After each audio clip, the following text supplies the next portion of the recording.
नमस्कार, मैं हूं ज्योति प्रकाश रंगा और आप देखना शुरू कर चुके हैं RM news Bikaner. RM news की तमाम खबरें मेरे यूट्यूब चैनल ज्योति टाइम्स पर मैं आप लोगों तक पहुंचाता हूं।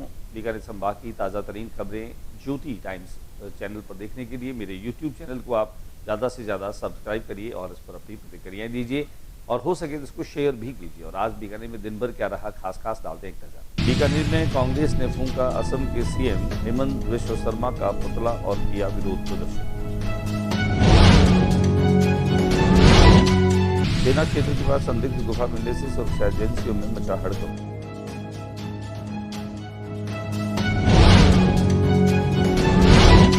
इंजीनियरिंग कॉलेज बीकानेर में एनएसयूआई का विरोध प्रदर्शन, छात्रों की समस्याओं को लेकर सौंपा ज्ञापन। गीगा गवर सांस्कृतिक कार्यक्रम और प्रसादी का आयोजन।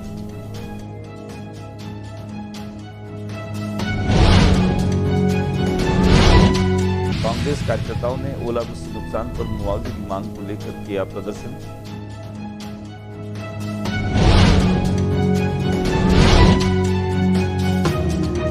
पीबीएम अस्पताल अधीक्षक कार्यालय के आगे सुरक्षा गार्ड अटेंडेंट कर्मी अपनी मांगों को लेकर कर रहे। वहीं जिले में बिना पंजीकरण चल रही ठेका प्रथा पीबीएम कमाया लोग।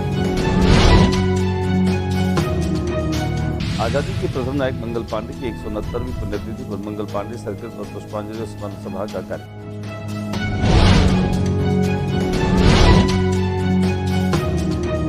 अग्रवाल समाज ने किया 25 का सामूहिक अभिनंदन।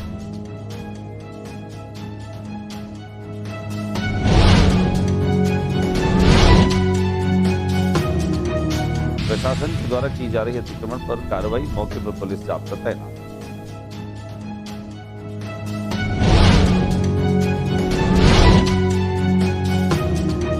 और अब खबरें विस्तार से। बीकानेर में कांग्रेस के लोगों ने असम के सीएम हेमंत बिश्व शर्मा का पुतला फूंक करके विरोध प्रदर्शन किया।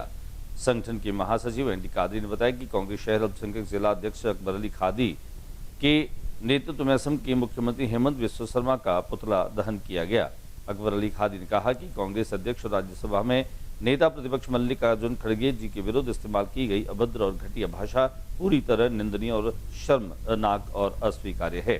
शहर जिला अध्यक्ष मदन गोपाल मेघवाल ने कहा कि मल्लिकार्जुन खड़गे जी देश के वरिष्ठ और लोकप्रिय दलित और जननेता है। उनका अनुभव, कद, प्रतिष्ठा अतुलनीय है। उनका अपमान किसी एक व्यक्ति का नहीं बल्कि इस देश की ऐसी एससी समाज के करोड़ों लोगों का अपमान है। लेकिन ये कोई नई बात नहीं है, ये बीजेपी और आरएसएस पुरानी और सुनियोजित मानसिकता है।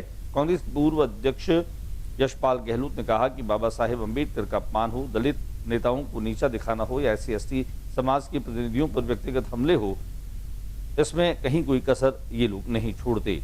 जब कोई दलित नेता सच बोलता है तब तभी उसे अपमानित करते हैं। दिखाते आपको विरोध प्रदर्शन की कुछ तस्वीर।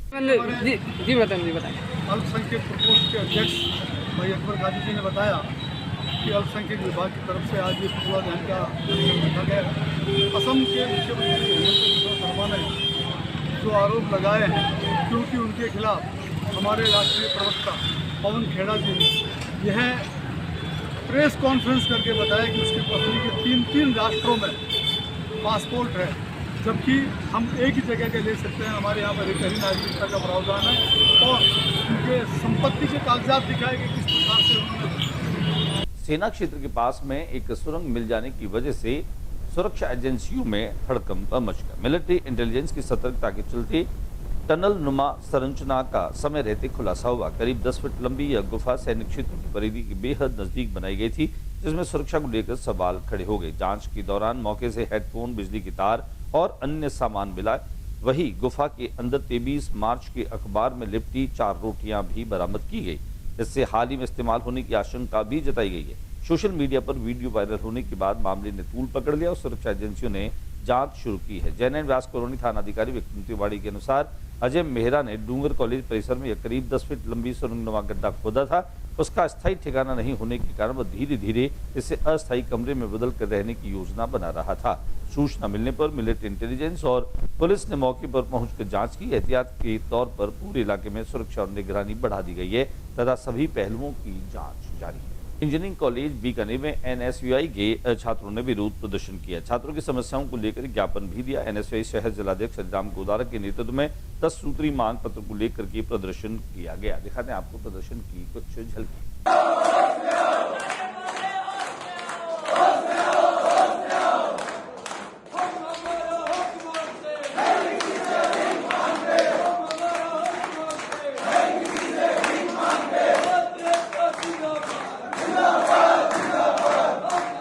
बीकानेर में गणगौर का पर्व करीब 1 महीने चलता है। इन दिनों जब धींगा गबर की विदाई हुई और पूजने वाली जो महिलाएं हैं उन्होंने इस धींगा गबर के पर्व को खास तौर से यहाँ की सांस्कृतिक धरोहर के रूप में मनाया। एक कार्यक्रम और प्रसादी का आयोजन किया गया। मनवांछित फल की कामना को लेकर घर घर धींगा गणगौर का पूजन किया गया। घर परिवार और मोहल्ले की महिलाएं दीवारों पर चित्रित धींगा गणगौर का कुमकुम, रौड़ी और पुष्प और धूप दीप इत्यादि से सामूहिक रूप से पूजन कर गणगौर के पारंपरिक गीतों का गायन किया। इस दौरान धींगा गणगौर की कथा को सुन आरती भी की गई। हनुमान दत्त कोलानी परिवार द्वारा मंगलवार को ऊर्जा सत्संग भवन भाग 2 में धींगा गबर सांस्कृतिक कार्यक्रम एवं प्रसादी का आयोजन किया गया। इस दौरान गणगौर प्रतिमा की सवारी निकाली गई। कार्यक्रम बड़ी संख्या में पुरुष व महिलाएं शामिल हुए। मां गवर्जा का पूजन, पारंपरिक गणगौर गीत व नृत्यों की प्रस्तुतियां दी गई। दिखाते हैं हम आपको कलवानी परिवार के द्वारा की गई इस पूजन और सांस्कृतिक कार्यक्रम की तस्वीर। सम्राट श्री सखी ग्रुप के सभी महिला कलाकार आए हुए हैं, वो मंच पे आ जाए। अच्छा, सभी आ जाए। श्री सखी ग्रुप, लाल जी भी संभाल आप। ये सभी कलाकार, महिलाएं कलाकार जल्दी आ जाए मंच पे। वहीं कांग्रेस के कार्यकर्ताओं में हाल ही में ओलावृष्टि और बारिश की वजह से जो फसलों का नुकसान हुआ है उसके मुआवजे को दिलाने की मांग को लेकर प्रदर्शन किया। जिले में हुई ओलावृष्टि से किसानों को भारी नुकसान हुआ है। इसे गिरदावरी करवाकर शीघ्र मुआवजा दिलाने की मांग को लेकर कांग्रेसी कार्यकर्ताओं ने प्रदर्शन किया। जिला कलेक्टर को ज्ञापन भी सौंपा। सौसर देहात कांग्रेस अध्यक्ष बिश्नाराम सियाग ने कहा कि 2 दिन पहले जो अतिवृष्टि हुई, ओलावृष्टि हुई, उससे किसानों को बहुत ज्यादा नुकसान हुआ। इससे पहले भी अतिवृष्टि की वजह से किसानों को जो खड़ी फसलें थी वो खराब हो गई थी। आज भी बड़ी संख्या में कांग्रेस पार्टी के प्रतिनिधि कलेक्टर से मिले और मांग करी कि जो ओलावृष्टि हुई है उसकी गिरदावरी समय पर करवाकर किसानों को मुआवजा दिलाया जाए। मौके पर हमने बिश्नाराम सियाग से की बातचीत। देखो, 2 दिन पहले जो अतिवृष्टि हुई, ओलावृष्टि हुई, जिससे किसानों को बहुत ज्यादा नुकसान हुआ है। इससे पहले भी अतिवृष्टि की वजह से किसानों को जो खड़ी फसलें थी वो खराब हो गई थी। आज भी बड़ी संख्या में हम कांग्रेस पार्टी के प्रतिनिधि कलेक्टर से मिले हैं और मांग करी है कि जो ओलावृष्टि हुई है उसकी गिरदावरी समय पर करवाकर और किसानों को मुआवजा दिया जाए। अगर उनको मुआवजा नहीं दिया तो 15 तारीख तक हम इंतजार करेंगे। 15 तारीख तक अगर सरकार ने कोई फैसला नहीं दिया तो 15 तारीख के बाद में बीकानेर संभाग के सबसे बड़े अस्पताल पीबीएम अस्पताल में अधीक्षक कार्यालय के आगे सुरक्षा गार्ड अटेंडेंट कर्मी अपनी मांगों को लेकर प्रदर्शन कर रहे हैं। जिले में बिना पंजीकरण चल रही ठेका प्रथा बीबीएमबीएस में शामिल है, जिसे थमाया गया है नोटिस।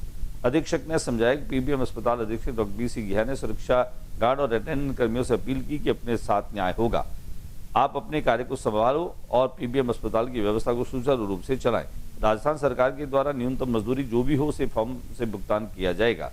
क्रियावती में जिले में बिना पंजीकरण चल रही ठेका प्रथा पीबीएम भी शामिल है, इसे नोटिस थमाया गया। एक और तो केंद्र व राज्य सरकार पारदर्शिता से काम करने का दावा करती है, लेकिन सरकारी विभाग किस तरह से काम कर रहे हैं और सरकार को ही चूना लगा रहे हैं, इसका जीता जागता उदाहरण श्रम आयुक्त के नोटिस से देखने को मिल रहा है, जिसमें संभाग की सबसे बड़ी अस्पताल पीबीएम और यहाँ की श्रमिकों की खून चूसने वाली ठेका कंपनियां बिना पंजीकरण के श्रम कानूनों का मखौल उड़ा रही है। मजे की बात तो यह कि बिना पंजीकरण के किसी भी कार्य संविदा कर्मी के साथ अनहोनी होने पर न तो पीबीएम की कोई जिम्मेदारी तय होती और न ही ठेका कंपनी की।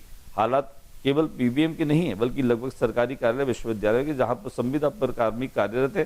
सूत्रों से मिली जानकारी के अनुसार श्रम विभाग में केवल 3 ठेका फर्मों का ही पंजीयन हुआ है, जबकि 170 ठेका कंपनियां व सरकारी अनुभाग ने अपना पंजीकरण श्रम विभाग में नहीं करवा रखा। वहीं पीबीएम में जो सुरक्षा एजेंसी और जो प्लेसमेंट एजेंसी पन्नाधाय सिक्योरिटी है, इस एजेंसी को नोटिस भी दे दिया गया। संभाग आयुक्त श्रम आयुक्त आस्करन मालवीय ने पीबीएम अधीक्षक उदयपुर की मैसर्स पन्नाधाय सिक्योरिटी की एजेंसी को एक नोटिस जारी कर ठेका श्रमिक नियोजित किए जाने के बावजूद अधिनियम के तहत ठेकेदारों का पंजीकरण नहीं कराए जाने और अन्य प्रावधानों की पालना नहीं किए जाने का उल्लेख करते हुए 3 दिन में संतोषजनक जवाब देने के आदेश दिए। आजादी के प्रथम नायक मंगल पांडे की 169वीं पुण्यतिथि के मौके पर मंगल पांडे सर्किल पर उनका श्रद्धामय स्मरण किया गया, पुष्पांजलि दी गई। संग्राम के प्रथम नायक अमर शहीद मंगल पांडे की 169वीं पुण्यतिथि पर शाकाद्वीपीय ब्राह्मण समाज और मंगल पांडे स्मारक समिति की तरफ से मंगल पांडे सर्किल पर पुष्पांजलि और स्मरण सभा का आयोजन किया गया। बड़ी संख्या में इसमें लोगों ने भाग लिया। मंगल पांडे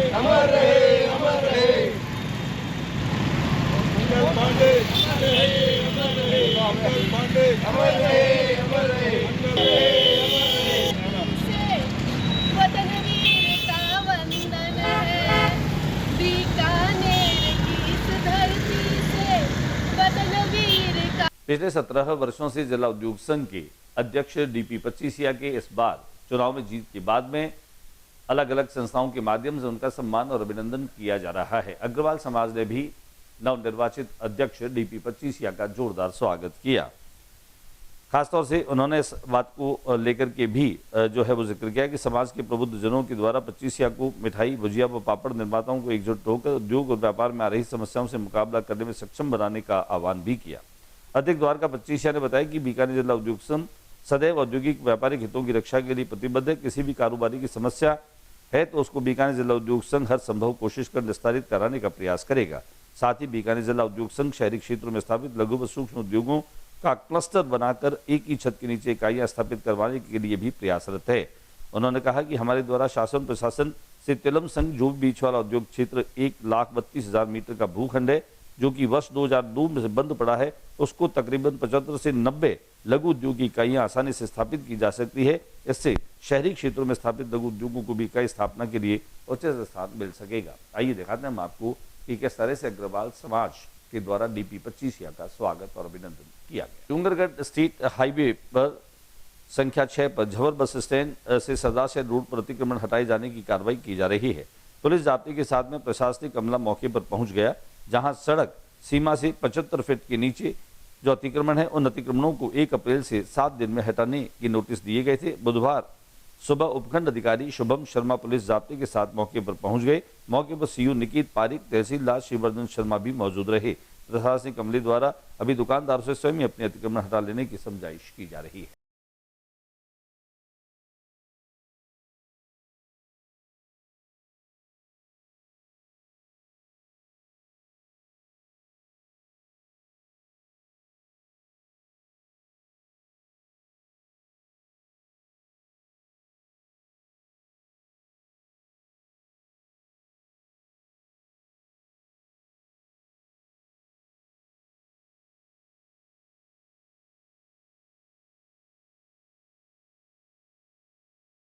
आज के बुलेटिन में बस इतना ही। अगले बुलेटिन में नई गतिविधियों के साथ समय इसी चैनल पर फिर मुलाकात होगी।